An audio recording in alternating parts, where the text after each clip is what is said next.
ఒకసారి అడవిలో కుందేలు తాబేలును చూసి నవ్వింది. హాహా, నువ్వు ఎంత నెమ్మదిగా నడుస్తావో!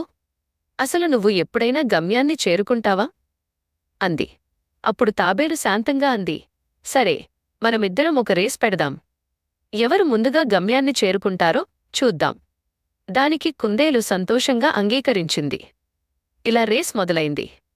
కుందేలు చాలా ఫాస్ట్గా పరిగెత్తి తాబేలును చాలా దూరం వెనక్కి వదిలేసింది. ఇంకా చాలా సమయం ఉందని అనుకుని కుందేలు పెద్ద చెట్టు కింద హాయిగా పడుకుంది. కాసేపటికే అది గాఢ నిద్రలోకి జారిపోయింది. ఇక మన చిన్న తాబేలు మాత్రం అస్సలు ఆగలేదు. అది చాలా నిదానంగా, ఓపికగా ఒక్కో అడుగు వేసుకుంటూ ముందుకు సాగుతూనే ఉంది. తాబేలు కుందేలు పడుకున్న చెట్టు దగ్గరికి వచ్చేసింది. నిద్రపోతున్న కుందేలును చూసి కూడా ఆగకుండా అలాగే ముందుకు సాగిపోయింది. ఇక కొద్దిసేపటి తర్వాత కుందేలుకి హఠాత్తుగా మెలకువ వచ్చింది.